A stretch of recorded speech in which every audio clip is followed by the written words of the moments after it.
y las redes. Su trabajo era tan alabado que retó a Atenea en sus destrezas y la divina reconoció el trabajo de la mortal.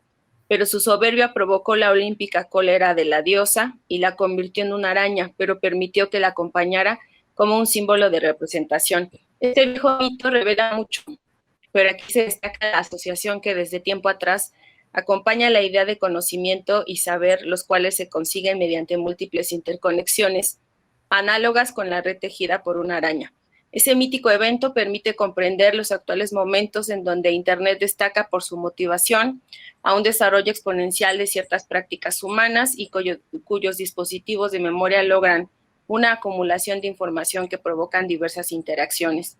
Todas en conjunto sugieren la exigencia de una cultura digital. Este modo de asumir cierta realidad humana ha denotado un importante número de interrogantes y es por ello que se ha convocado a investigadores con importantes trabajos sobre las prácticas asociadas con las nuevas tecnologías en la llamada cuarta revolución industrial. En este sentido, el objetivo de este ciclo de conferencias es exponer algunas problemáticas destacables de la llamada cultura digital para dilucidar sus relaciones y las performatividades de los actores asociados a ellas, mediante la exposición de distintos trabajos que posibiliten algunas ideas aclaratorias y también la emergencia de nuevas problemáticas. Le damos la bienvenida al doctor Daniel Hernández Gutiérrez con la ponencia Comunicación, Diseño y Tecnología en los Espacios Educativos, la resignificación de las aulas escolares, y me permito dar una breve semblanza. El doctor Daniel Hernández es profesor e investigador de tiempo completo en la Universidad Autónoma Metropolitana Unidad Lerma. Es doctor en Ciencias Políticas con orientación en Ciencias de la Comunicación por la UNAM, maestro en Comunicación con Medios Virtuales por Iconos, Instituto de Investigación en Comunicación y Cultura. Fungió como jefe de Departamento de Estudios Culturales de la UAM Lerma del 2016 al 2020 y actualmente es el coordinador de estudios de la Licenciatura de Educación y Tecnologías Digitales de la UAM Lerma. También realizó el diseño de los laboratorios Aula Colaborativa y Aula de Medios para esta misma licenciatura y está certificado como asesor en línea para cursos de educación a distancia por el bachillerato a distancia de la UNAM. Desde el 2016 es coordinador académico del Seminario de Mediaciones Narrativas y Artefactos, MENTE, que organiza el Departamento de Estudios Culturales. Es miembro del Sistema Nacional de Investigadores Nivel 1 y sus principales líneas de investigación son los espacios educativos, la cultura digital y la comunicación educativa. Bienvenido, Daniel, gracias por tu participación. Y les comento, las preguntas o los comentarios que tengan pueden irlos poniendo en el chat. Gracias. No, pues yo más bien soy el agradecido. Adriana, muchas gracias. Rafa, muchas gracias. Siempre es un placer compartir estos espacios y sobre todo con Iconos, que pues es un lugar que le tengo un aprecio enorme, muy buenos recuerdos, como lo comentó Adriana, pues yo cursé la maestría ahí en Iconos, entonces bueno, pues siempre es muy grato encontrarme con compañeros, colegas y gente que aprecio mucho y que pues desde luego me dejaron conocimientos en este periodo que pude estar por ahí con ustedes, entonces pues siempre es muy grato y pues yo agradezco la invitación. Pues voy a compartir pantalla, voy a estar aquí eh, platicando un poco sobre este tema que justo en estos meses ya incluso podemos decir pues un poco más de un año que tenemos esta pandemia, esta contingencia, eh, pues he venido desde luego eh, repensando estas cuestiones porque, como ustedes lo van a ver a continuación, pues es un tema centrado en las aulas, pero en las aulas físicas como tal. Y prácticamente tenemos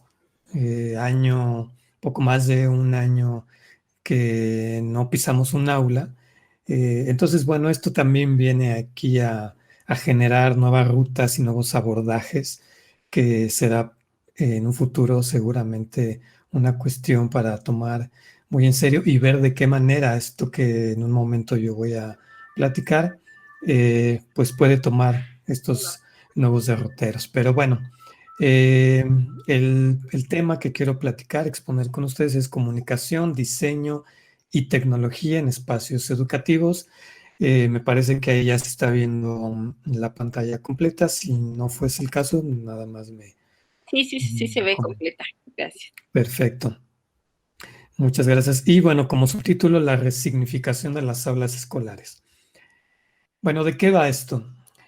Seguramente ustedes en algún momento han visto en redes sociales, quizás hasta en algunos diarios, por supuesto, blogs, general en Internet, algunas de estas imágenes. Yo creo que no serán del todo ajenas y lo que creo que acompaña en la mayoría de los casos a estas imágenes es una suerte de enunciación de discurso como aulas del futuro, como espacios innovadores, como lo que deberían de ser las aulas y no lo son, como propuestas que están de alguna manera modernizando la educación y bueno, N cantidad de argumentos que suelen acompañar este tipo de imágenes. Seguramente ustedes las habrán visto. Y bueno, justamente este fue uno de los indicadores que yo en algún punto quise ponerme a estudiar un poquito con mayor profundidad. Claro, desde luego, y aquí es importante decir que desde donde yo estoy partiendo es desde una postura de la comunicación o quizá ya un poquito más en específico de la comunicación educativa, que es, digamos, en donde yo me he estado desenvolviendo en cuanto a temas de investigación y estudios.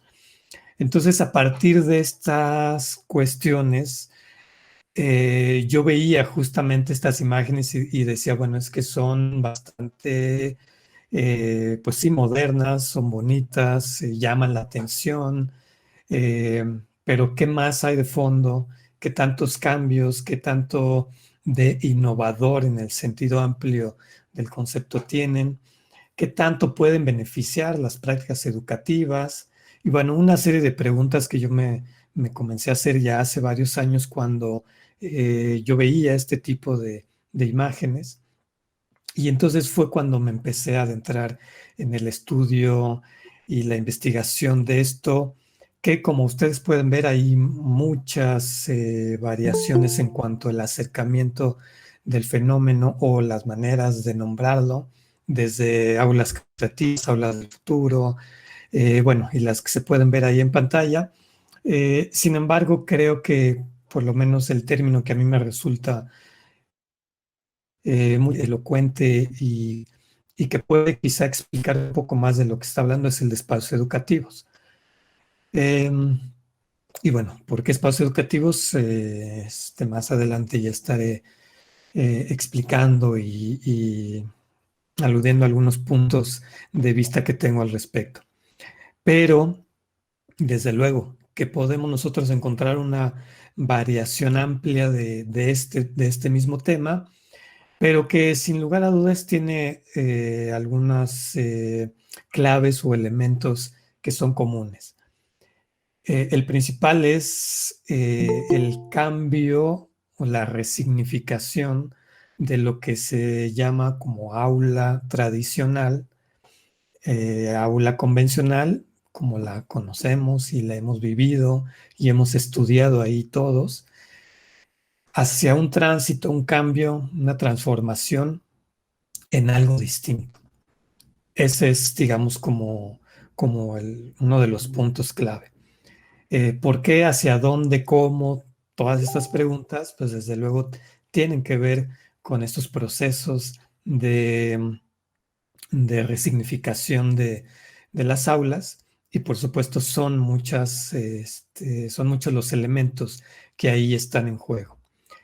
Eh, digamos que si partimos de una cuestión para comenzar a aclarar algunos términos, algunas nociones, por ejemplo, eh, aula, entendida como una estructura material que es definida tanto por la arquitectura, mobiliario y los recursos disponibles. Y estos recursos, por supuesto, también los seres humanos, los actores educativos que la habitan, y también una estructura de comunicación que tiene que ver con las relaciones que ahí se ejercen, cómo circula la palabra, cómo las narrativas, cómo los discursos se manifiestan entre los sujetos y hay unas relaciones entre el saber, el poder, y que están definidas, digamos, mucho antes de que uno ingrese a este espacio llamado aula.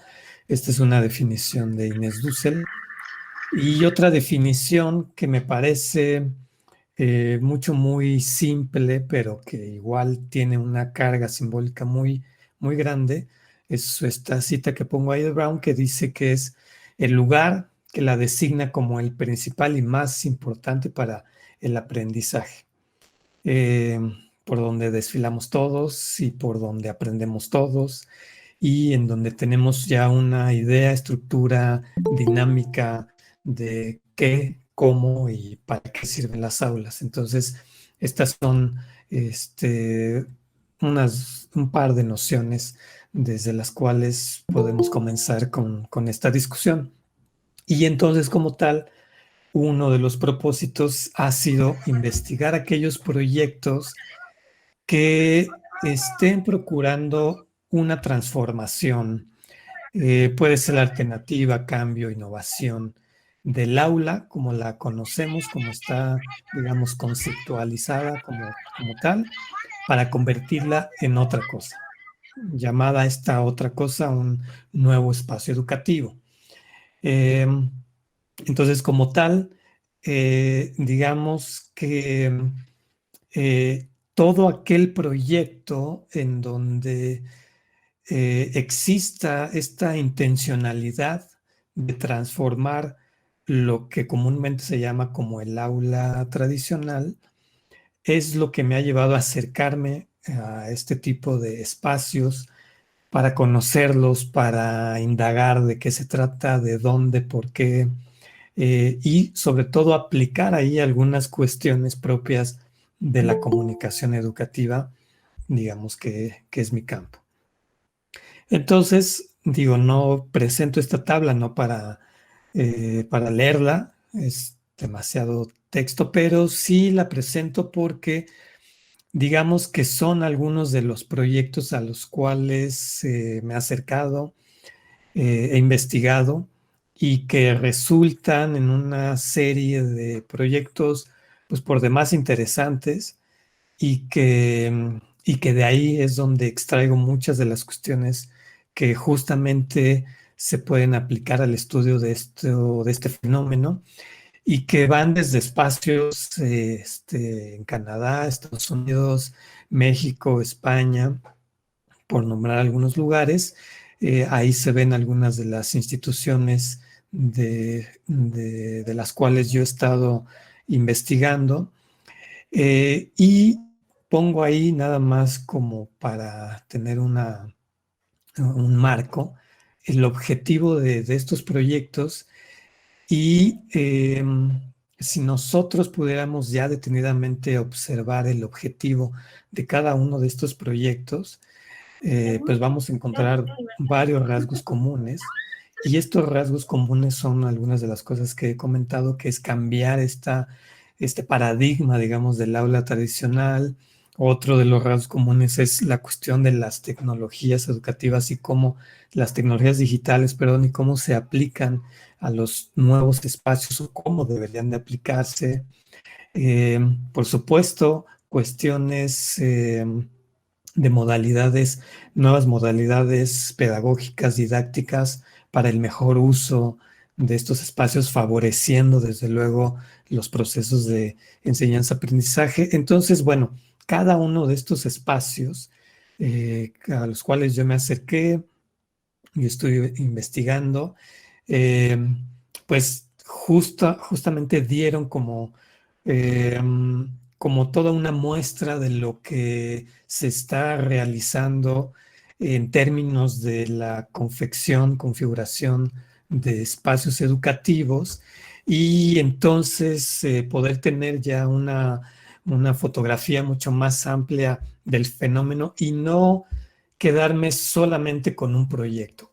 Pudo en algún momento ser incluso más sencillo solamente estudiar, digámoslo así, un modelo de espacio educativo, ¿no? Centrándome solamente en un modelo y viendo de qué se trataba y luego tratándolo de replicar, adoptar y ver cómo se podía configurar en otros espacios, etcétera. Sin embargo, nunca fue mi intención. Mi intención siempre fue observar qué se estaba realizando eh, de distintas formas y cómo se estaban plasmando ya decididamente en las instituciones educativas. Digamos, en la mayoría de los casos son proyectos concretos que están de alguna manera funcionando, que se pueden incluso realizar investigaciones empíricas para ver qué es lo que sucede ya como tal en estos espacios. Y entonces esto fue lo que a mí me llevó de primera instancia a observar un cúmulo variado de este tipo de espacios. Bueno, eh, ¿qué podría yo empezar a decir sobre estos espacios? Eh, bueno, el primer espacio que me gustaría platicarles es uno denominado aprendizaje activo, espacio educativo basado en el aprendizaje activo.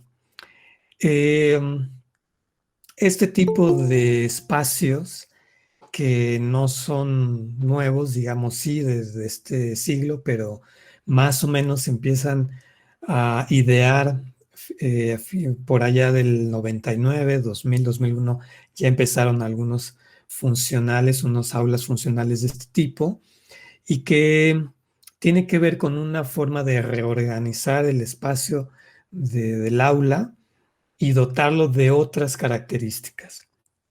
En primera instancia, como se puede ver en pantalla, y ahí del lado izquierdo de la pantalla hay dos imágenes que pertenecen a la Universidad de Iowa y de las dos imágenes del lado derecho superior de la pantalla hay dos imágenes pertenecientes a la Universidad de McGill, esto en Canadá. Y en estas dos últimas imágenes se puede ver la misma aula, nada más como era antes, y después cómo quedó el aula. Entonces, eh, ¿por qué denominarle espacio educativo basado en el aprendizaje activo? Porque estas aulas normalmente se les llama Active Learning Classroom y que tiene que ver con una manera de visualizar las acciones pedagógicas que van a tener lugar en estos espacios y que a decir de los creadores o de los que impulsaron este tipo de espacios, lo que querían dejar atrás es un tipo de espacio más bien contemplativo y receptivo por parte de los estudiantes y hacerlos más participativos en las cuestiones de la apropiación del aprendizaje.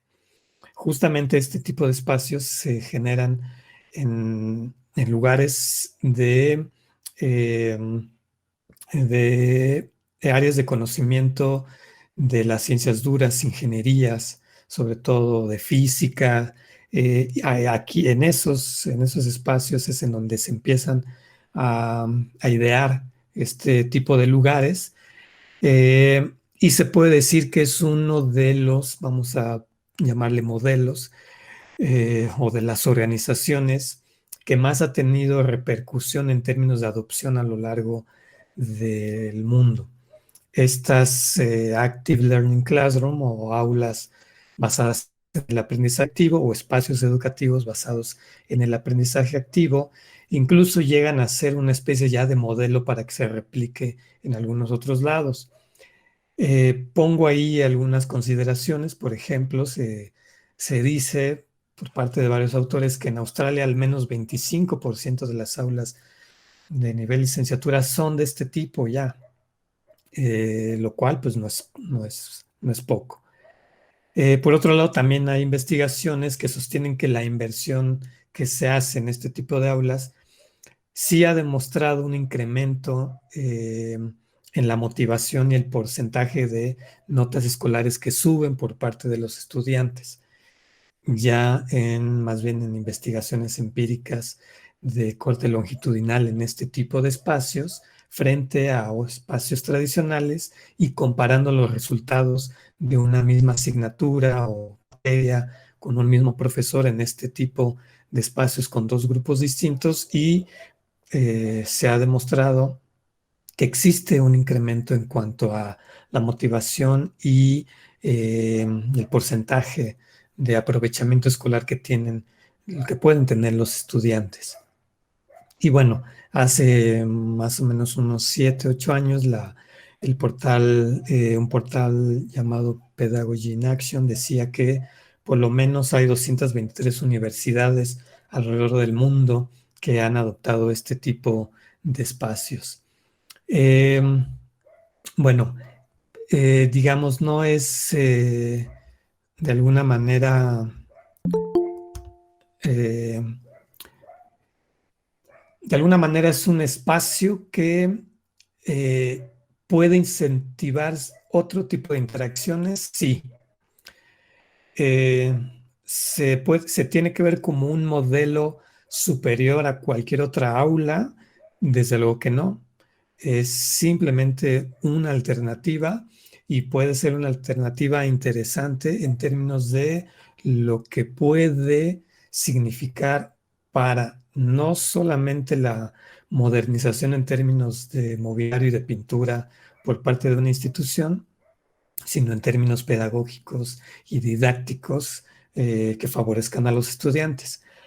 En esta otra diapositiva, por ejemplo, les presento un primer proyecto que hicimos ahí en la UAM, una imagen, en la imagen superior, la imagen alargada, que fue una reconsideración de un aula que nos permitieron, bueno, en la parte superior se ve que es un espacio, una edificación de aula provisional, no es un edificio como tal, son aulas provisionales, y entonces había mucho más margen para hacer algo distinto en ese espacio que nos habían otorgado y en el que nos dijeron, pueden hacerlo aula, pueden hacerlo laboratorio, pueden hacer lo que ustedes quieran.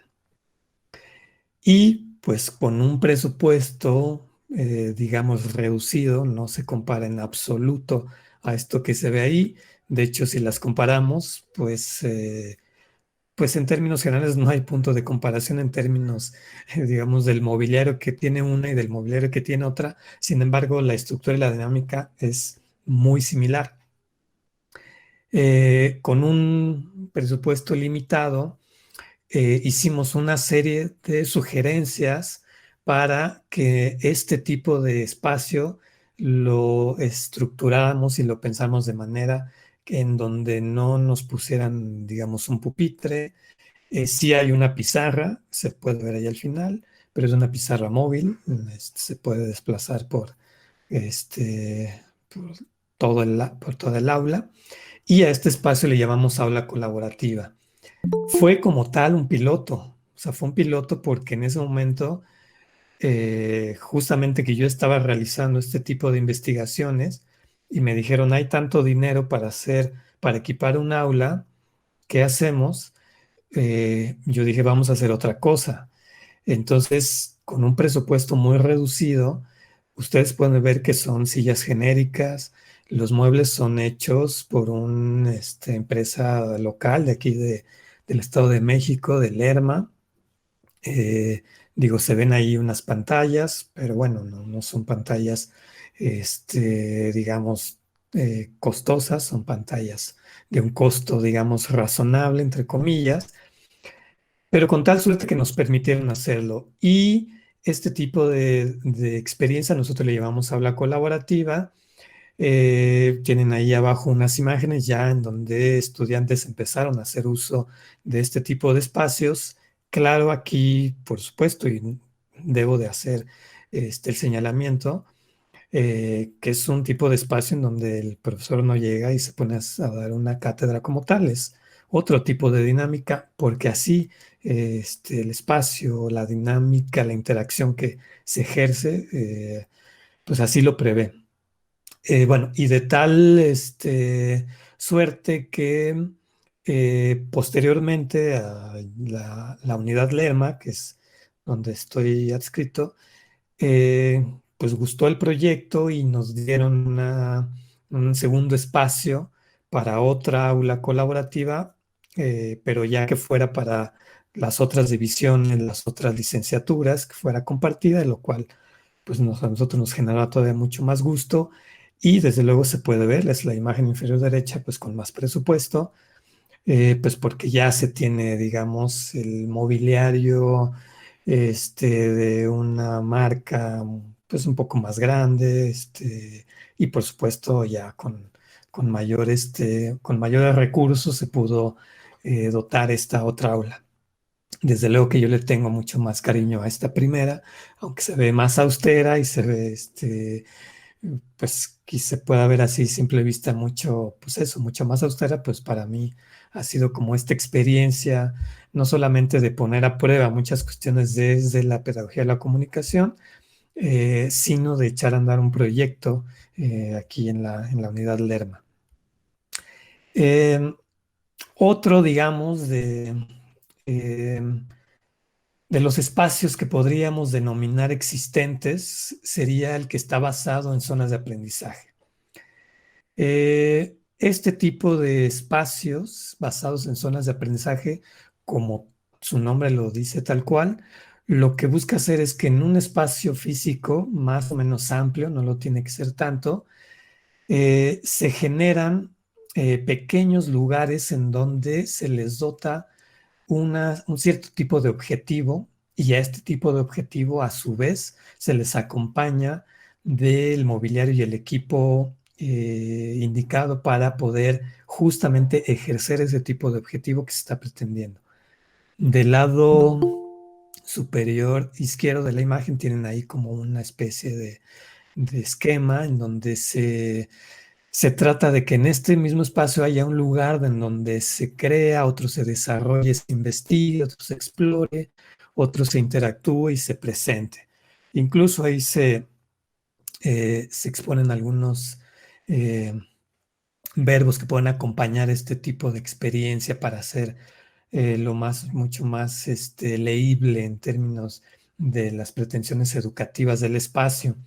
Este tipo de espacios tiene lugar en Europa, eh, específicamente en un conglomerado de ministerios de educación europeo a través de un proyecto llamado Future Learning Lab, que lo que tenía como objetivo es justamente innovar un tipo de aula escolar, hacer un pilotaje y luego que se pudiera adoptar a lo largo de varios países pertenecientes a este Ministerio de Educación. Eh, y bueno, este tipo de espacios, este tipo de aulas, hay ya varias funcionando. La imagen que ustedes pueden ver ahí del lado derecho superior es una imagen de lo que se conoce como aula del futuro del INTEF, es el Ministerio de Educación eh, de España, Ministerio de Educación e Información Docente de España, eh, y que ya está funcionando y que está pensado sobre todo para educación básica. Pongo ahí una cita de unos investigadores que han estado ahondando más específicamente en el aula del futuro, que así se le denomina, que la particularidad de las Future Classroom Lab con respecto a otro tipo de aula es que este espacio está configurado para favorecer la interacción entre compañeros, trabajar el sentido práctico de las tecnologías de la información y comunicación y familiarizarse con las fases de cualquier investigación. Eh, ¿Qué es lo que sucede en estos espacios? Que al tener zonas diversificadas, el profesorado lo que hace es dividir a los alumnos para que trabajen de manera paralela en distintos puntos de este lugar, algunas cuestiones para que algunos investiguen, otros exploren, otros presenten, etcétera. No sé si se alcanza a ver al final de esta imagen, se tiene como una especie de green screen con un par de luces. Ahí los estudiantes pueden grabarse y grabar videos, pues, hacer presentaciones, digamos, como una especie de formarse para debatir, para cuestiones de competencias y habilidades de comunicación oral, etcétera. Otro lugar que pueden trabajar de manera colaborativa en algún proyecto, otro lugar donde investigan en internet, se ponen a buscar quizá en bases de datos, etcétera, etcétera. El aula del futuro, digamos, esta que les comento, porque hay muchas aulas del futuro, pero esta aula del futuro, como así se denomina, que es esta del INTEF de España, está funcionando ya en algunas escuelas. Varias escuelas, no son pocas las que ya están haciendo este tipo de aulas, porque formalmente, digamos, que empiezan eh, el banderazo, digamos, se da en el 2017, no tienen tanto tiempo que están funcionando como es este tipo de conceptualización que las llevó a conformarse. Y bueno, digamos que es un tipo de espacio educativo o de aula que está basado en zonas de aprendizaje. Este sería otro espacio educativo que será basado en tecnología con interfaz interactiva. Esta, como también lo pueden ver ustedes ahí en la imagen inferior derecha, también se llama Aula del Futuro, nada más que este es un proyecto desde la UNAM, desde el Instituto de eh, Ciencias Aplicadas y Tecnología, lo que antes era el CECADET, no, perdón, es Instituto de Ciencias Aplicadas y de Tecnología, sí, UNAM. Fue un proyecto que está ya, digamos, ya tiene varios años, que lo lideró por muchos años el doctor Fernando, y que lo que pretendía que este espacio es conformar justo un entorno físico donde se establecieran diversas tecnologías digitales para el desarrollo de experiencias de enseñanza y aprendizaje mediadas por una interfaz interactiva. Y digamos que los puntos claves que tenía, más bien que tiene este proyecto, es que sea un espacio colaborativo interactivo, que sea de control distribuido, que tenga interfaces omnidireccionales, que tenga interfaces en dimensiones humanas y que sean ambientes mixtos. La gran característica y distintivo de este tipo de espacios es que el aula del futuro, esta del ICAT de la UNAM, son desarrollos tecnológicos propios. Ese fue uno de sus fundamentos. Que el tipo, ustedes pueden ver ahí un escritorio interactivo en donde los estudiantes están haciendo un tipo de acercamiento con este escritorio digital a partir de alguna indicación que le está dando un profesor y que tienen que desplazar, seguir, pero de alguna manera tiene que ser, y aquí viene lo de control distribuido y espacio colaborativo interactivo, porque nadie se puede adueñar, digamos, completamente del escritorio, tiene que tener una especie de consenso entre lo que hace cada uno individualmente y luego colectivamente, se distribuyen las tareas. Y también es interactivo justamente por el tipo de interfaz que tiene este escritorio. Interfaces omnidireccionales tiene que ver con desarrollos en donde no solamente se vaya ahí a recibir algún tipo de instrucción, sino que el propio estudiante pueda hacer sus intervenciones y entonces es una ida y vuelta, digamos, en el sentido del uso de la tecnología. Interfaces en dimensión humana tiene que ver también con que el desarrollo que ellos hicieron era posible proyectarlo en grandes extensiones en paredes e interactuar con ellas para de este modo darle un carácter distinto a la interacción que se ejecutaba con las tecnologías. Entonces, una interfaz de dimensión humana, digamos, proyectada en una pared, hacía o hace ver que los usuarios, o en este caso los estudiantes, puedan tener un panorama mucho más amplio e interesante de lo que pueden estar haciendo al poder manipular y controlar ese tipo de interacción ejecutada a través de la proyección en las paredes. Y de ambientes mixtos, porque en algún momento esta aula del futuro no solamente estuvo pensada, o bueno, más bien salió de las propias instituciones educativas y empezó también a ubicarse en otros espacios que no eran escuelas como tal, algunas dependencias de gobierno, museos, desde luego.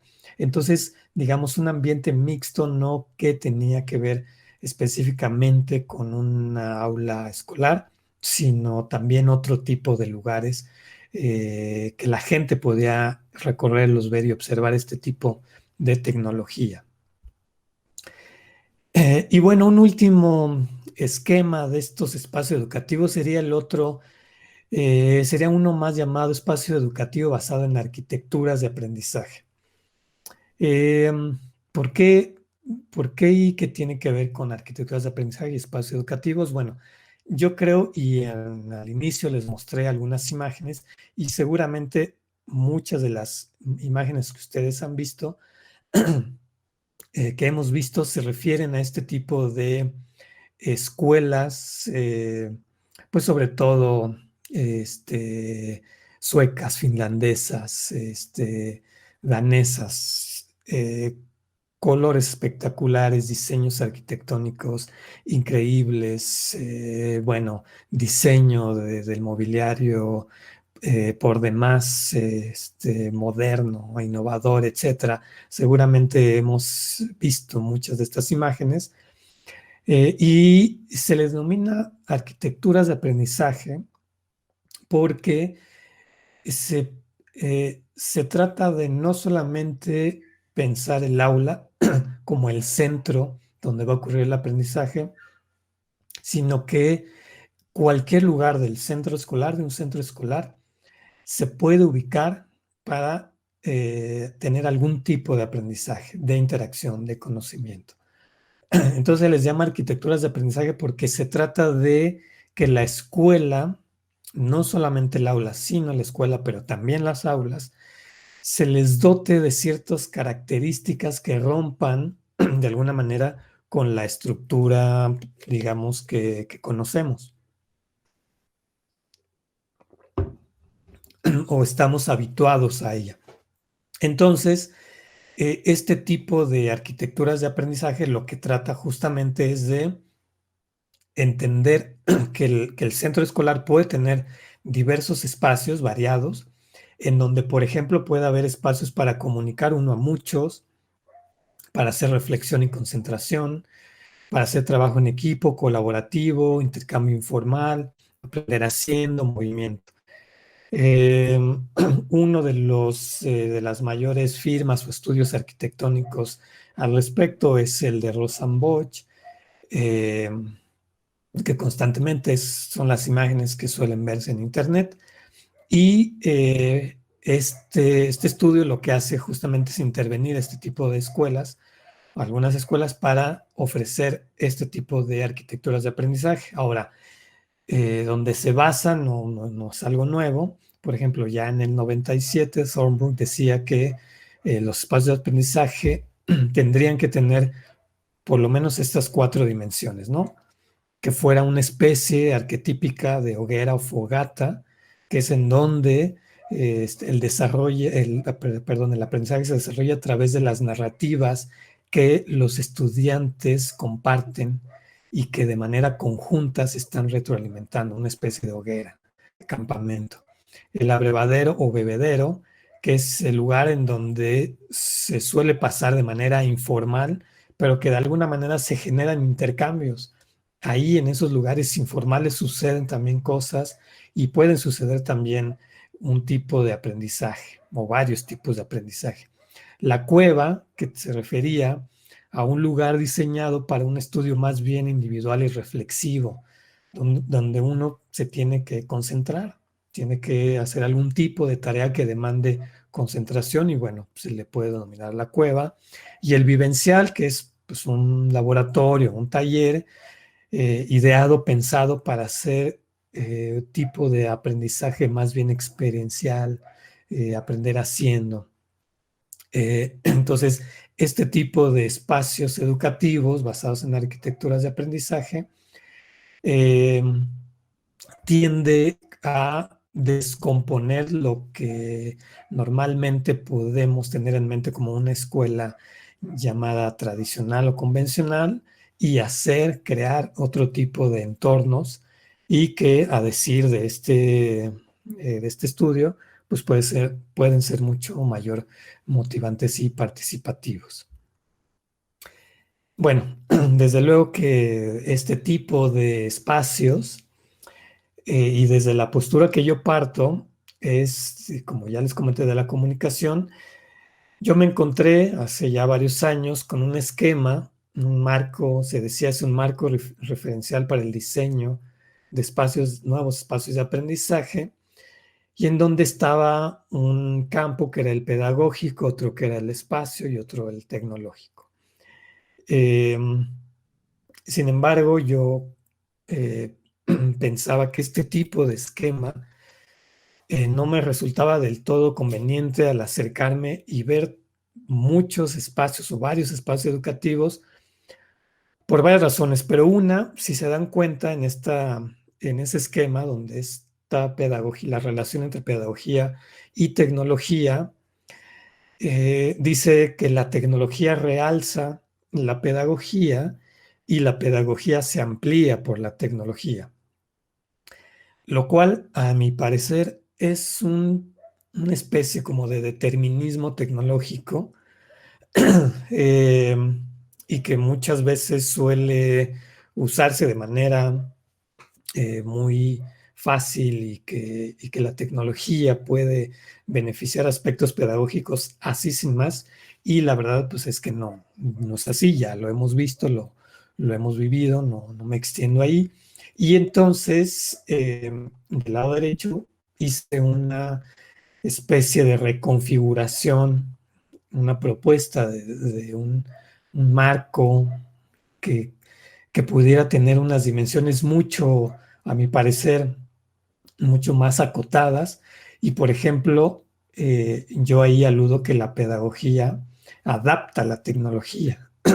Y sí, la tecnología puede extender la pedagogía en términos de algunas circunstancias propias que la tecnología nos puede otorgar. Y bueno, ahí está el esquema, es como un marco que trato de observar al acercarme a este tipo de espacios educativos. Eh, ¿Por qué? Porque, por ejemplo, ustedes seguramente también en algún momento habrán visto que, pues, por ejemplo, una imagen como las de abajo, que hay una silla con rueditas, eh, esta silla de una marca llamada Steelcase, eh, y que la llamó en su momento Node, como nodo. Eh, pero podemos ver, por ejemplo, al lado derecho hay una cita un poquito larga, pero me quiero ubicar sobre todo en la parte última, en donde cuando en algunas escuelas empezaron a meter este tipo de mobiliario para hacer este tipo de aulas, pues los profesores, mucha gente las empezó a odiar. Bueno, ahí hay una cita de la decana rectora de la Universidad de Ball State en Indiana que decía, bueno, de hecho, cuando yo las vi, al principio pensé, ¿por qué alguien haría esto? Eh, bueno, ¿a qué voy con esta cuestión?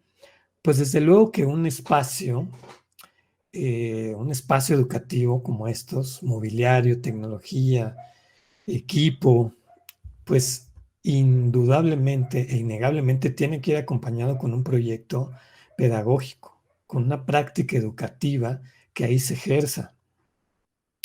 El espacio nos va a acompañar, sí, el espacio nos puede orientar, nos puede guiar, es probable, pero la apropiación del espacio en términos de práctica educativa se da a partir de los actores.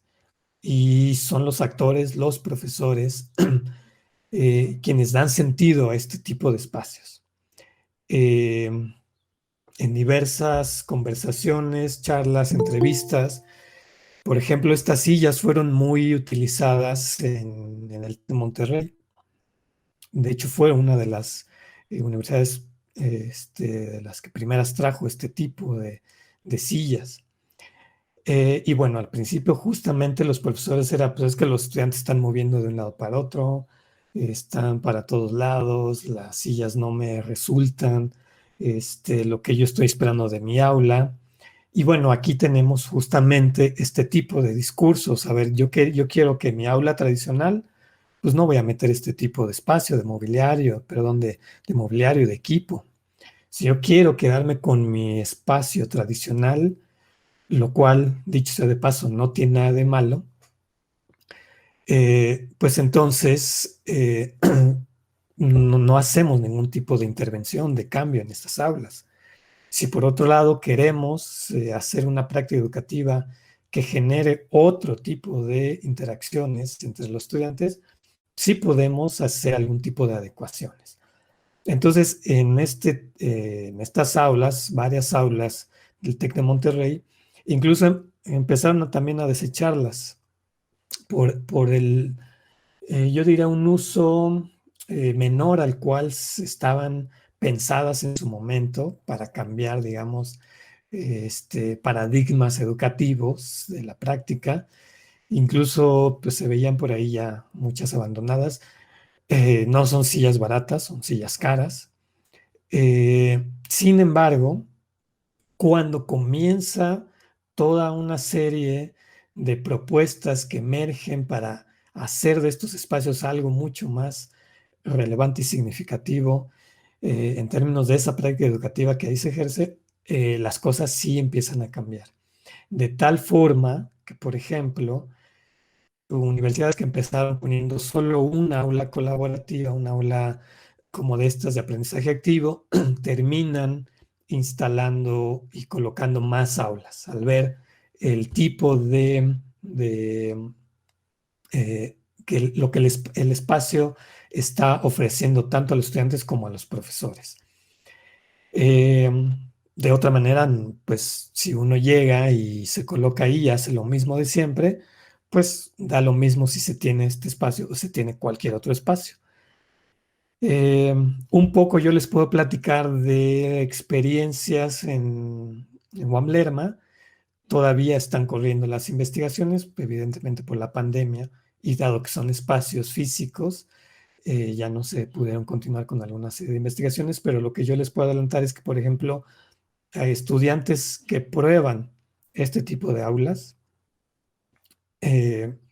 cuando se les hace un ofrecimiento de en qué aula quieren seguir tomando clases, prácticamente el 100%, puedo decir 95%, no más bajo, siempre va a optar por un aula de estas características. Razones son muchas. La estructura, las dinámicas, el acercamiento que tienen con sus compañeros, el tipo de tecnología al cual pueden acceder también en este tipo de aulas, la manera como ellos conciben las clases que ahí se dan, y bueno, una serie de variantes que han expresado y que, y que por eso ha llevado a que en esta unidad se haya generado, pues ya no una, sino dos, incluso se tienen en mente unas más con estas características. De hecho, pues empieza a ver también ya en otras universidades. Por ejemplo, esta es una publicación del 2019 de El País, en donde decía que la Universidad Complutense estaba por estrenar lo que ellos llamaron hiperaula. Y si se dan cuenta, pues tiene las características que ya hemos visto, ¿no? del lado derecho pues están estas sillas con las rueditas, la paleta que se puede desmontar, ocultar. Pues se tienen pantallas, se tienen ahí módulos para hacer trabajo colaborativo, es decir, cosas que ya se han hecho y que estaban ahí y que en este caso la Universidad Complutense denominó hiperaula porque es un espacio, digamos, de dimensiones amplias, es un lugar amplio y que no está hecho, esto está en la Facultad de Educación y que lo que se procura hacer ahí es que estas aulas sobre todo se utilicen para cursos en donde se están formando a los futuros profesores. Es una facultad de educación. Entonces aquí de lo que se trata es justamente de que estos profesores vean otro tipo de espacios educativos y que estipulen nuevas formas de pensar. Ahí está la cita, un espacio en el que tiene que hacer el profesorado una propuesta de aprendizaje activo, participativo, por proyectos, cooperativo e inmersivo. Eh, esta Esta aula empezó a funcionar en el 2019. Se tienen ahí elementos que ya los he descrito anteriormente. Para mí no es, digamos, un nuevo modelo que yo lo pudiera categorizar como otra opción, como las cuales ya les conté. Digamos que trae rasgos distintos de algunas cuestiones que ahí están presentes y que, bueno, se pueden ver perfectamente. Hay una pizarra móvil que se ve del lado derecho, hay unas estaciones ahí más bien colaborativas, hay estas sillas que son movibles, pantallas, desde luego, por supuesto que hay internet, banda ancha, etcétera, etcétera. Eh, bueno, eh, algunas consideraciones finales. Eh, Bueno, es conveniente resaltar en primera instancia que uno de los elementos que yo encuentro presente en el estudio de los espacios educativos involucra la redefinición del modelo básico de emisión, mensaje, recepción. Esto es, dejar atrás un modelo de aula en donde el alumno sea solamente una escucha, que sea un ente pasivo, es decir, como en un modelo básico de comunicación, emisor, mensaje, receptor, donde el emisor es el profesor, el mensaje es la cátedra, la charla, la clase y el receptor son los alumnos, las alumnas. Tratar de dejar atrás eso para conferir otro tipo de propuesta didáctica que rompa este círculo, este modelo básico. Desde luego, esto se puede romper también en una aula tradicional. No estoy diciendo que estas aulas sean la panacea, sean el futuro de la educación. Simplemente es que en este tipo de aulas el espacio de alguna manera conviene para otro tipo de organizar la estructura y las dinámicas de la práctica educativa.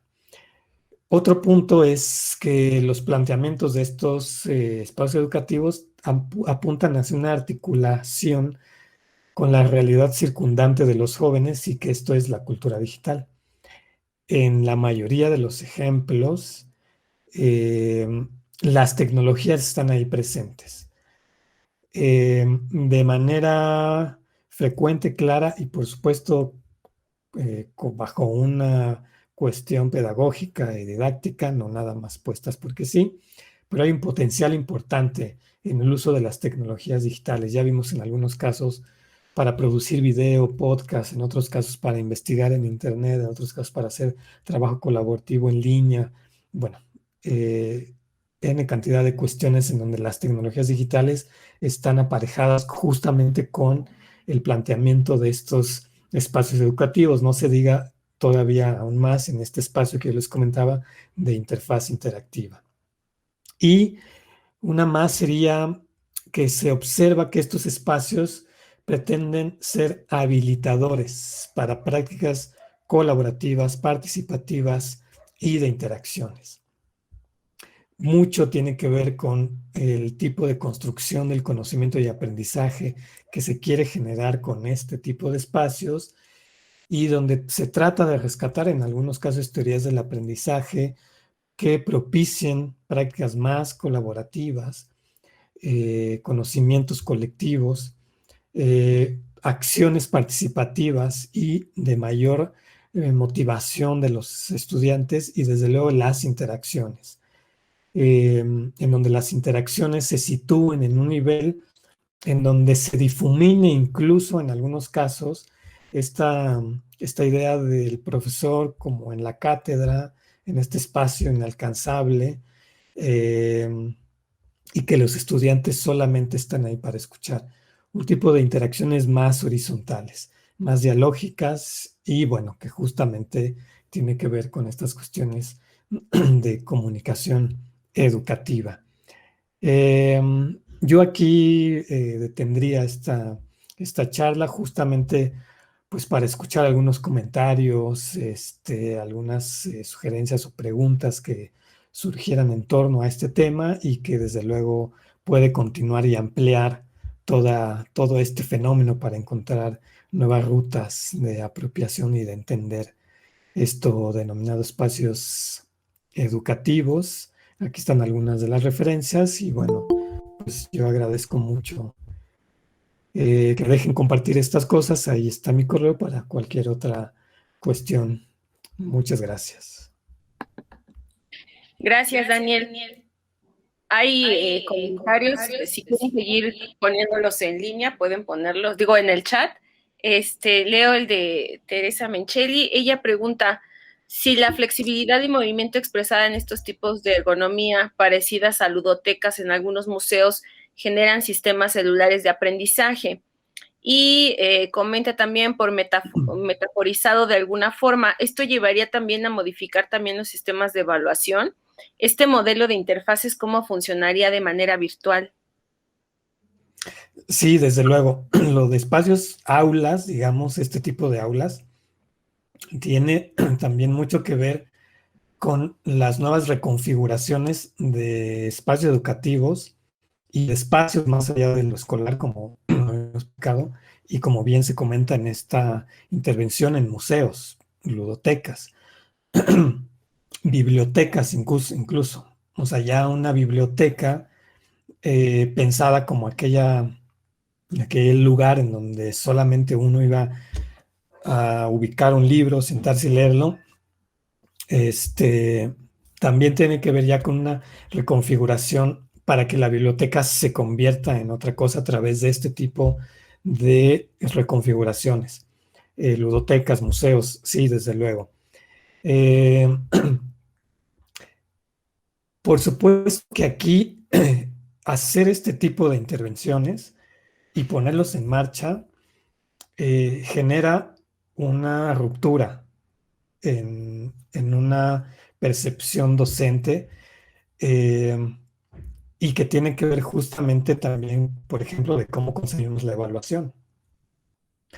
Imaginen aquí hacer un examen escrito, y entregarle a cada alumno su examen escrito, y que los alumnos estén codo con codo en una misma mesa, pues no tiene mucho sentido. Y como no tiene sentido, justamente se trata, si pensamos en otro tipo de evaluaciones, que en lugar de resolverlo a través de un examen, se resuelva de otra forma. La participación también cambia, porque al estar en un espacio en donde no hay alumnos hasta el frente y alumnos hasta atrás, y que normalmente, pues hay que comentarlo, a veces los que nos sentábamos atrás, pues era para no participar. Al no tener un frente, pues la participación se vuelve de otra forma, porque hay participaciones colectivas, hay participaciones individuales, y esto da también pie a que el profesor genere este tipo de estructuras didácticas para entonces entablar la justa relación que el espacio le provee, y en donde justamente los estudiantes también se sientan en un espacio en donde la evaluación pues deja de ser esa cuestión que eh, única, digamos, que se establecía en otro tipo de espacios. Puede seguir, por supuesto. Y entonces sí se reconfigura en las experiencias, por lo menos en estas aulas que nosotros llamamos colaborativas. Los profesores no hacen examen, son otro tipo de experiencias. Más bien se trabaja con proyectos de investigación grupales, y luego estos se exponen, bueno, una serie de estrategias que se pueden ir generando y que desde luego dan pie a que cambie este tipo, pero muy, muy interesante. Y sí, también lo de las bibliotecas, a mí también me encanta el tipo de dinámicas que están generando. También puntualizo, no es que las bibliotecas tengan que desaparecer como fueron concebidas. Por supuesto que no, como las aulas tradicionales no van a desaparecer como tal, pero sí se pueden encontrar algunas virtudes en la reconfiguración de bibliotecas para hacerlas con otro tipo de potencialidades junto con las que ya se tienen. Gracias, Daniel. Verónica Piña Morales pregunta, sistemas de evaluación y planes de estudio, pero no sé a qué se refiere. Gerardo Torres Mendoza pide Pero tu... yo quizá a lo mejor lo que alcanzo a entender es que no solamente se trata de pensar en los sistemas de evaluación, sino en planes de estudios que tengan esta característica, ¿no? De considerar, pues, una ruta distinta de la educación, me parece. Pero bueno, si por aquí está Verónica, a lo mejor podía clarificar esta parte, pero eso fue la idea siguiendo la anterior pregunta de Teresa. Sí, era sobre eso. Buenas tardes a todos. Iba sobre ese punto, extender un poquitito esa pregunta que hizo Tessa con respecto a lo que puntualizaba, ¿no? Yo creo que, bueno, pues sí están los sistemas de evaluación, pero pues también es la parte fundamental, pues visualizar desde los planes de estudio, pues estas propuestas que ya están aquí en este momento, ¿no? Yo no sé, quisiera preguntar y aprovechar, perdón, si en algún momento dado esta reforma educativa, ¿no? Que se propone cada sexenio, bueno, pues considera este tipo de aulas, ¿no? ¿Y a qué nivel? Porque si estamos hablando que se pueden implementar a nivel primaria, secundaria, bueno, y considerando cuáles son las características físicas y de presupuesto que hay en las escuelas, y no hablemos de una ciudad, hablemos en el interior de la República, bueno, pues, ¿qué sucede con todo esto, no? Y si en algún momento dado también estas aulas novedosas funcionan en una educación virtual, es decir, la situación a distancia. Gracias. Muchas gracias, Verónica. Sí, se me fue esa parte de cómo funcionan en la educación a distancia. Bueno, fíjate que la respuesta es sencilla, no lo consideran, o sea, digamos, en las reformas, en los planes, no se consideran este tipo de espacios, sin embargo, tampoco lo restringen. Y a lo mejor suena paradójico, no lo consideran justamente porque no existe como tal un indicativo sobre su implementación, su uso, su costos, muchas cosas, ¿no? No existe como tal, sin embargo, no se restringe.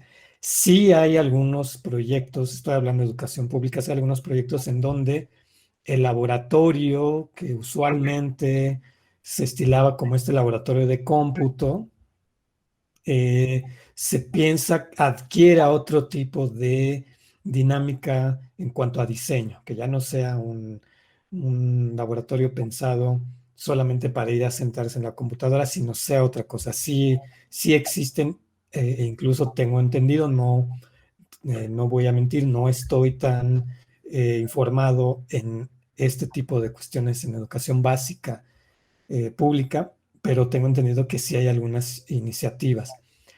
Te podría hablar de escuelas particulares, desde luego que las tienen implementadas, funcionan, les son funcionales. Sin embargo, pues estamos hablando de escuelas privadas, primaria, secundaria, que tuve la oportunidad de visitar, de conocer, de interactuar ahí, y que bueno, pues tienen, digamos, el presupuesto y los recursos para poder tener este tipo de estéticas y de funcionamiento, ¿no? Sí, sí, sí lo tienen. Yo creo que en educación básica me atrevería a pensar que tiene que pasar justamente por una cuestión, como bien lo mencionas, desde los planes de estudio, para que desde ahí baje. A diferencia de otros lugares en donde es de abajo para arriba, y ya después primero se ejecuta el proyecto y luego ya se integra a los profesores en educación básica y pública, tendría que ser al revés. Entonces, bueno, las iniciativas ahí están, las ideas ahí están, y creo que es viable que en algún momento se puedan ejecutar. En cuanto a la cuestión sobre este tipo de uso de espacios para la educación virtual o a distancia, hay experiencias en algunas universidades en Estados Unidos ocuparon este tipo de aulas. No tengo aquí la imagen, pero son espacios en donde la mayoría de las paredes ya se proyectan imágenes. Digamos, pensemos en un cuarto y que en cada pared está proyectada una gran imagen en video y el profesor está al centro y en eso que se proyecta están los alumnos conectados a distancia, como lo estamos ahorita. Entonces el profesor tiene una suerte de vista de 360 de todos los que están conectados y él desde, digamos, el aula física y los demás desde el aula, perdón, desde su casa. Sucede de esa manera, es de las que conozco que se ha resuelto esta cuestión de la educación a distancia, que el profesor ocupe el aula física y los estudiantes desde casa.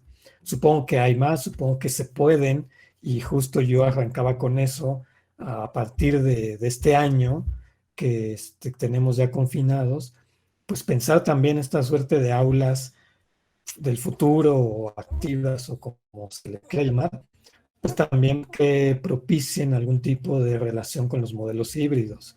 Y entonces ahí se pueda tener otro tipo de experiencia que sea más allá de la presencial, para la cual estaba previsto, pero que ahora vemos va a tener pues que en algún momento quizá convivir con este tipo de realidad, porque digamos que en un aula convencional va a ser mucho más, yo diría, complicado, porque quizá no está equipada, estas otras están mucho mejor equipadas y entonces ahí el acceso puede ser mucho más benigno para los profesores.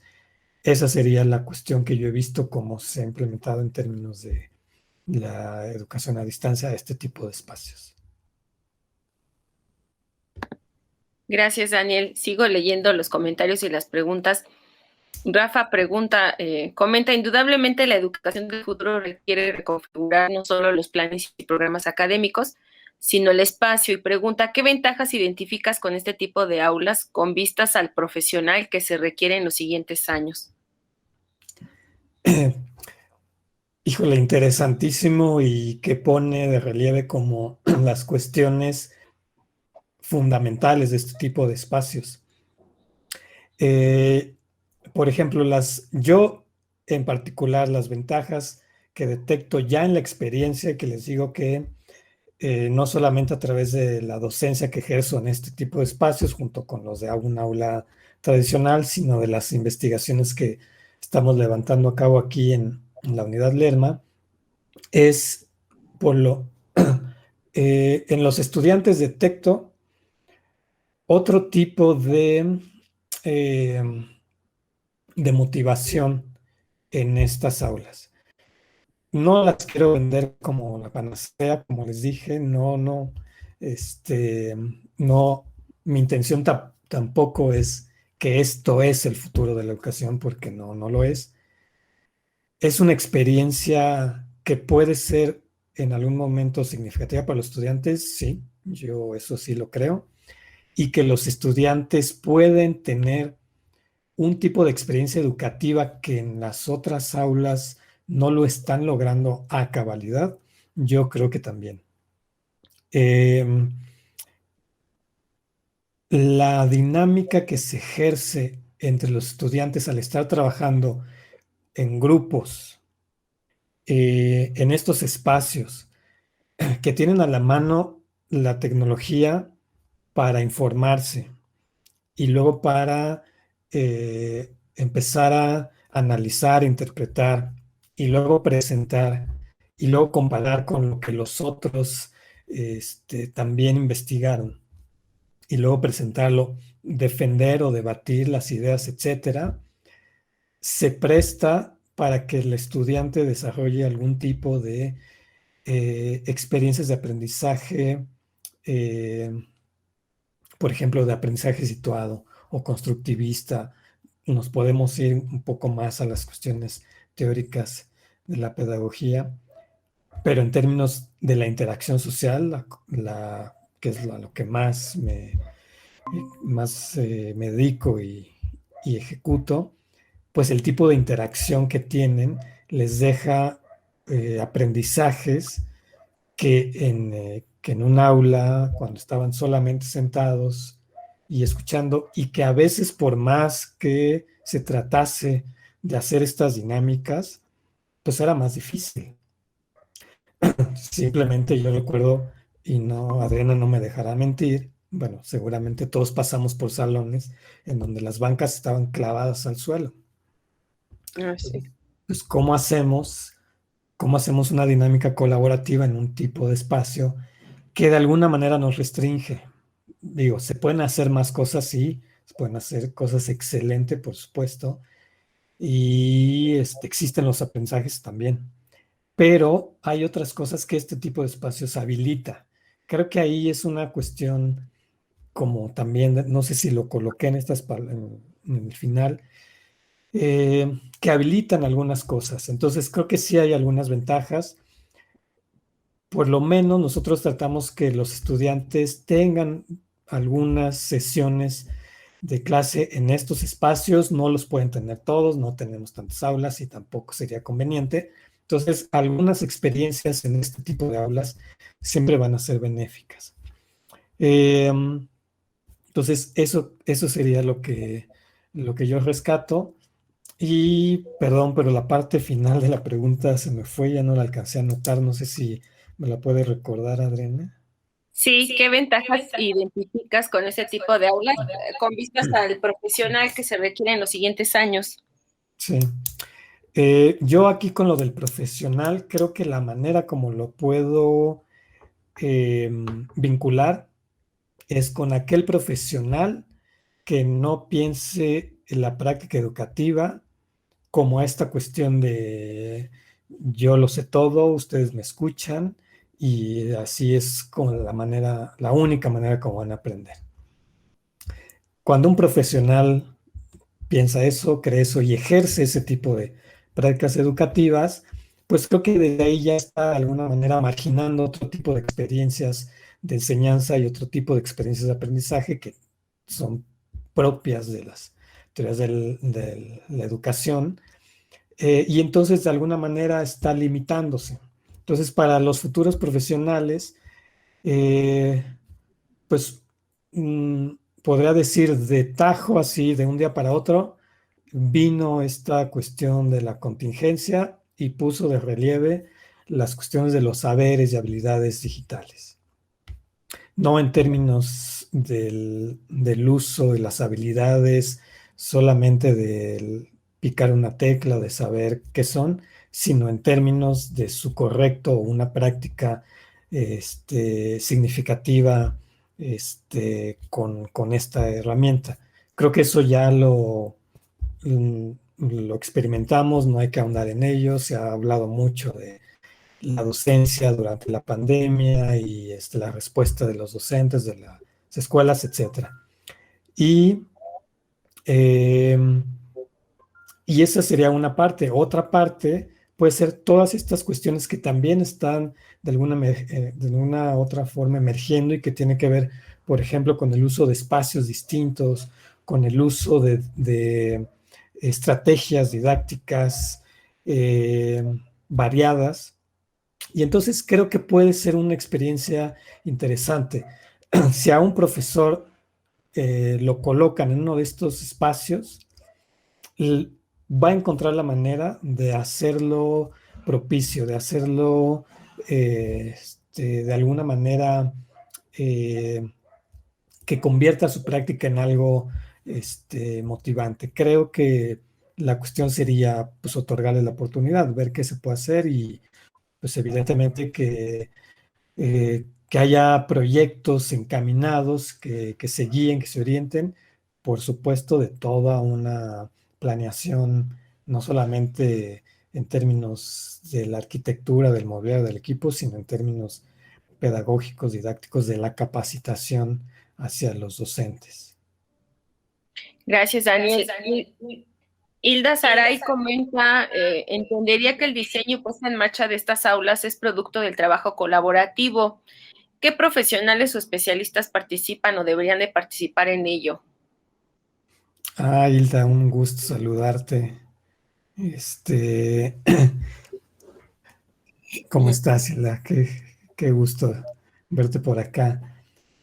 Pues mira, en términos, digamos, de su confección, te hablaría de la experiencia que tuvimos aquí en Guamerva, que tú conoces, y que Hilda, por ejemplo, conoce una de nuestras aulas, el aula de medios, que también tiene ahí una confección distinta. Te hablaría, por un lado, la relación que existe entre la cuestión de los encargados de obra, que son los que finalmente proveen el espacio y nos dicen qué se puede hacer, qué no se puede hacer, oye, aquí no puedes poner esto porque se te cae el muro, etcétera.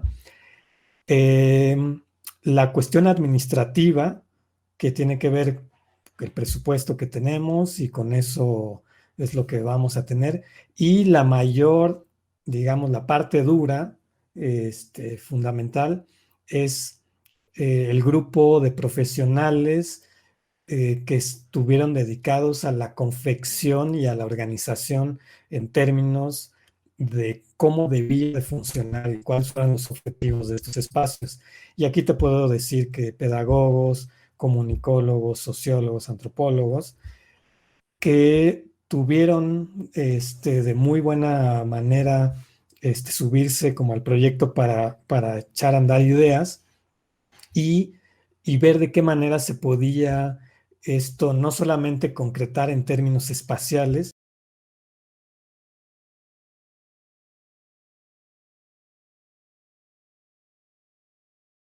de que tuvimos incluso una serie de guías, recomendaciones y propuestas para cuando uno entre a este tipo de aulas. A ver, no voy a hablar en términos de una clase, un tipo de clase en específico, sino más bien de las posibilidades que se abren al tener estas aulas a disposición del docente. El docente, además del espacio, si podía contar con equipo de cómputo, con internet para los alumnos. Si podía además proyectar en las pantallas para realizar algún tipo de ejercicio, si podían conectarse con otros compañeros, escuelas para que escucharan alguna plática. Bueno, en cantidad de estrategias. Entonces, pues creo que aquí yo en este esquema que yo puse, está la cuestión de la pedagogía, pedagogos, educadores, la cuestión de la tecnología, tecnólogos, ingenieros, para facilitar las cuestiones de los equipos, de las comunicaciones en términos de redes o del equipo en específico que se quiera utilizar. La parte de la comunicación, desde luego, comunicólogos que sepan orientar las cuestiones, no solamente en términos de las conversaciones, las relaciones que se establecen en ese espacio, sino también en términos del uso de medios. Y el otro era el espacio, que tenía que ver con esta idea de diseños. Un diseñador, un arquitecto que fungiera para ver este tipo de posibilidades. Entonces yo creo que estos cuatro componentes con estos perfiles creo que pueden dar muy bien una orientación y una guía para la consideración de estos espacios, de estas aulas, sin que entonces en algún momento exista el déficit, como ha sucedido, de lugares que son increíbles en términos de diseño, pero nadie nos dijo cómo usarlo, cómo capacitar, qué se puede hacer, qué no se puede hacer. Y entonces, bueno, ahí empieza como esa cuestión a flaquear.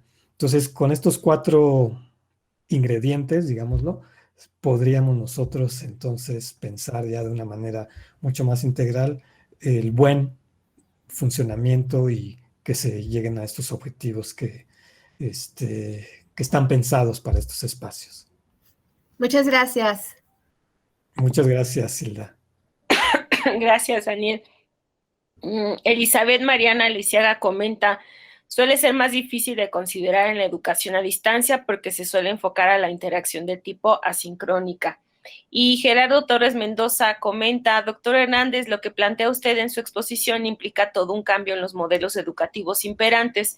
En su opinión, ¿cuál habrá de ser el papel de los docentes en este tipo de aulas? ¿Qué habilidades y competencias, además de las tecnológicas, deben de tener estos docentes? Sí implica un paradigma, pero pensémoslo un cambio de paradigma, pero pensémoslo que tampoco es que los docentes sean un ente que esté destinado a no cambiar, ¿no? O sea, los docentes ahora en esta pandemia, pues nos las hemos arreglado, se la han arreglado para poder continuar con la labor a pesar de todas las carencias, de todas las dificultades. Entonces, sí es un cambio de paradigma, pero incluso también pensando en lo que pueden ser paradigmas que pueden convivir y que pueden estar nutriéndose uno del otro. De repente se nos reprocha, se le puede reprochar a un profesor, es que cómo no sabes de tecnologías educativas, si es ya lo que es lo de hoy. Bueno, sí, pero el profesor a lo mejor tendrá la capacidad de hacer suyas ya esas tecnologías y nada más es una cuestión de orientación, de capacitación, incluso de acceso, de oportunidades, etc.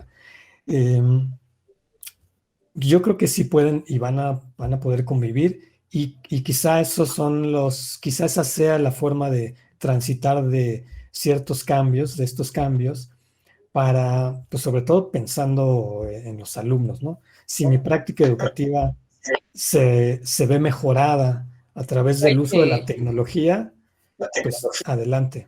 Si la empeora, pues mejor me regreso a donde estaba. Hasta que no la pueda tener bien apropiada, no la pongo en marcha, ¿no? Porque si no puede ser contraproducente. Y en este tipo de espacios,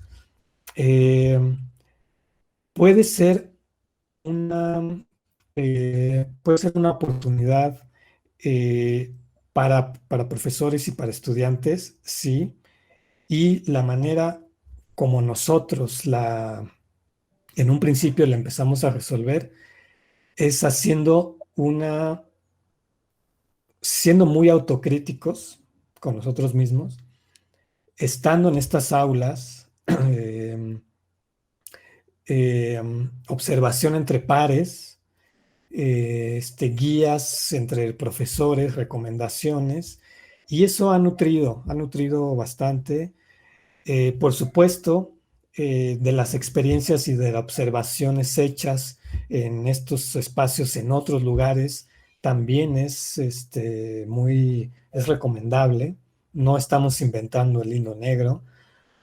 Estos modelos que se aplican en estas aulas tampoco es que aquí se estén inventando, ya son cuestiones que se han esbozado a través de muchas teorías de la pedagogía. Sin embargo, aquí a lo mejor tienen más cabida, aquí se experimentan otras, aquí se expanden unas más. Algunas cosas funcionarán, otras no han funcionado. Y entonces ese tipo de cuestiones sí, desde luego el estudiante lo agradece. Ahora también quiero hacer una acotación y que quizá esto marque diferencias. Yo espero que no muchas, pero aquí por lo menos sí está muy marcada. Esta aula, por ejemplo, nuestras aulas funcionan, nosotros tenemos la licenciatura en Educación y Tecnologías Digitales.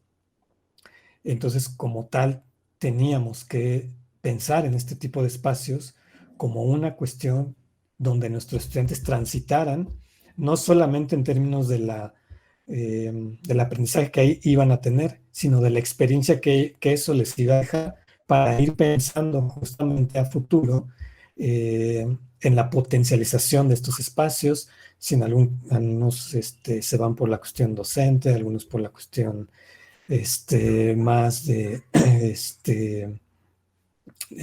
diseño instruccional, pedagógico, etcétera. Entonces, también está pensado para esto. Ahora, por supuesto que en todos los ejemplos que yo puse, estas aulas funcionan o están funcionando para todas las áreas del conocimiento, sociales, de la salud, básicas, digamos, no hay unas que sobresalgan a otras, porque se pueden encontrar este tipo de estrategias. Entonces, eh, yo de la experiencia platicando con profesores que ya han usado este tipo de espacios, también lo relatan como una buena experiencia, que sí en algún momento rompió su paradigma de lo que la docencia es, y sin embargo siguen paralelamente actuando en aulas tradicionales. No hay una universidad que tenga puras aulas de estas características y no creo que la haya, tampoco creo que es conveniente. Hay aulas tipo cátedra para 100, 200 alumnos, salones tradicionales pequeños. Digo, ahí la verdad es que eso no está peleado una cuestión con la otra, pero lo que sí es cierto es que por lo menos en una cuestión práctica docente con nosotros sí hubo una transición y un pensar distinto de cómo ejercemos nuestra docencia en estos espacios y estar ideando mejoras para los procesos. Eso creo que puede ser interesante y mientras los profesores lo hagan, ya sea en esos espacios o donde sea, pues eso es benéfico para los estudiantes. Gracias, Daniel. Arali Soriano comenta esto que plantea sobre tecnología, ¿qué tanto es una cuestión de acceso y si eso pudiera generar una brecha entre quienes tienen y no tienen? Una división de clase. Yo también lo llegué a pensar mucho y muy seriamente. Muchos de los ejemplos al inicio de estas investigaciones pues venían de universidades en Estados Unidos, Canadá, Australia, Inglaterra. Aulas de estas características que en promedio la renovación, el equipamiento y ponerlas en marcha costaba $20,000.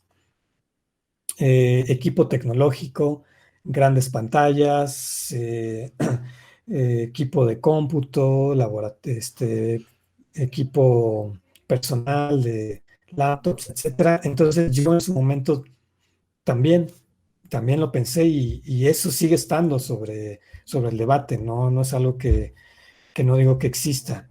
Sin embargo, también pasa por una cuestión de índole institucional, porque, y aquí voy a poner el ejemplo que estoy relatando de Nahuam Lerma, casi costaba lo mismo poner nuestra aula tradicional con pupitres que esta que yo les conté cómo estaba.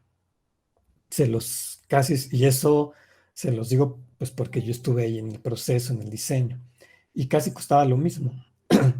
Porque estas sillas que sí tienen rueditas y sí se mueven y todo, pues sí, pero son de las de Office Max que nos cuestan, no sé, $400. No es un pupitre como el que muchos proveedores venden en $1,200. Entonces, con un pupitre nos alcanzaba para 3 de estas sillas. Las mesas fueron mandadas a hacer con un proveedor local, a medida, baratas. O sea, sí puede existir, por supuesto. Si nosotros hubiésemos querido comprar esta silla Steelcase en un principio, pues no nos hubiera alcanzado, ¿no? Hasta que tuvo un impacto en las cuestiones educativas, y que esto lo vivieron las propias autoridades, lo vieron las propias autoridades, porque en estas aulas se empezó a dar clase no solamente a nuestra licenciatura, a todas las licenciaturas, y entonces los alumnos empezaron a ver, pues, que querían algo como esto. Y entonces ya se empezó a destinar un presupuesto mayor, y se pudo, igual, con un presupuesto que no se compara con lo que tienen estas universidades, pero que es perfectamente ejecutable para una universidad pública como es la UAM Lerma, y que es la más pequeña de todas las unidades de la UAM. Entonces yo no descarto que también en básica, en prepas privadas pequeñas, no las grandes privadas, se pueda de alguna manera ejecutar. Yo no le vería problema. Se están llevando a cabo procesos de cambio de laboratorios en escuelas, y seguramente también lo han visto, estos laboratorios denominados maker spaces, para hacer uso de robótica educativa, para fomentar cuestiones de pensamiento computacional, lógico, resolución de problemas, etcétera. Se están llevando a cabo en escuelas también, y pues se utilizan productos o equipo de bajo costo, open source, etcétera, etcétera. Entonces creo que es viable. Sí puede representar una cuestión de división entre los que sí tienen y los que no tienen, sí, desde luego. Sin embargo, en la medida en la que seamos capaces de distinta forma incentivar la promoción o la adopción de algunos de estos proyectos, aunque sean de manera poco onerosas, hay que aventurarse. En algunas cuestiones de espacios educativos están esto que se llama arquitecturas de aprendizaje, y que si bien ahí hay una cuestión de equipo, sí hay equipo, sobre todo portátil y conexión a internet, hay espacios que más bien están pensados para, eh, no tanto desde la cuestión tecnológica, sino espacios más bien abiertos, o espacios para la concentración, y eso cualquier escuela lo tiene. Quizá esté subutilizado, ¿no? Yo me acuerdo que en la Facultad de Ciencias Políticas y Sociales, pues no había ningún tipo de espacios, pero profesores pues nos daban clases en los jardines. Y ahora hay escuelas que eso lo ven como la panacea, ¿no? Pues es que ya hicimos nuestra aula, entre comillas, porque no está cerrada. Aquí en el jardín hicieron como una especie de sillón grande, entonces ahí se sientan alrededor y están en un espacio externo. Bueno, pues no inventaron nada, simplemente idearon una forma de configurarlo con cierto tipo de mobiliario, pero bueno, eso se puede hacer en cualquier escuela. Entonces sí, va más bien como por esta visión. De repente, no sé si decir innovadora, porque dentro de innovación pues caben muchas cosas y a veces nada, pero sí por lo menos diferente, alternativas, y que puede pasar mucho por eso. Gracias, Daniel. Leo dos últimos comentarios. Hugo Angulo Fuentes dice: Daniel, buenas tardes. ¿Cómo imaginas la virtualidad arquitectónica, el confort, el lujo dentro de las plataformas educativas digitales? No me refiero a espacios físicos, sino a entornos digitales para trabajar en equipos. Sí, ese también es un muy buen tema, porque se ha tratado y hay plataformas que hacen es justamente ver las interacciones, la virtualidad, confeccionando un nuevo tipo de interfaz para que de alguna manera se sea una cuestión diferente a entrar a una plataforma y simplemente chatear o platicar. Me refiero, por ejemplo, desde estas cuestiones que van desde avatar 3D hasta realidad virtual. Eh, Creo que es mucho más complejo por la cuestión de la accesibilidad, es decir, eh, yo tuve la opción de entrar a una conferencia, pero donde uno podía interactuar en distintas mesas y podía preguntarle a través de mi avatar si me acercaba a esta mesa y podía estar ahora escuchando lo que se platicaba en esa mesa, y en algún momento sentir una especie de virtualidad al colocarte tus goggles de realidad virtual. Pero bueno, sí es una experiencia interesante. Creo que falta para llegar a esa parte. Sin embargo, hay algunas experiencias que por ahí pueden resultar muy interesantes. Esta que les digo, no me acuerdo qué plataforma, pero la puedo investigar. Y digo, no es nada del otro mundo, pero en un espacio las personas pueden interactuar con distintos sujetos simplemente acercándose, y a veces puede ser mediante chat o a veces a través del micrófono. Entonces creo que sí puede pasar. De hecho, las primeras versiones de Zoom, no sé si ustedes las hayan llegado a utilizar, pero bueno, las primeras versiones de Zoom no es esto que tenemos ahorita. Bueno, esto es Meet, ¿verdad? Pero igualmente Meet, también las primeras versiones de Meet tampoco es lo que ahora tenemos aquí, y seguramente van a seguir aumentando esas capacidades de interacción, porque finalmente uno es el que les da eh, pues esa característica de entorno colaborativo, y entonces pues podemos pensar que seguramente en un futuro habrá nuevas configuraciones y habilitarán nuevas herramientas para hacer experiencias mucho más enriquecidas, ¿no? Eh, Ahora nuestro gran reto, y aquí me regreso un poco, pero para seguir en esta línea de la pregunta, nuestro gran reto y que nos pusieron ahora desde la universidad es cómo hacer aulas de este tipo, como las que se han presentado, pero que sirvan para lo presencial y también sirvan para lo virtual, para un modelo híbrido, un modelo semipresencial que es próximo a ejecutarse. Y entonces, pues es en lo que estamos ideando, estamos pensando, platicando con diversas personas para llegarnos de ideas. Y entonces, bueno, pues seguramente ahí habrán plataformas que nos ayuden.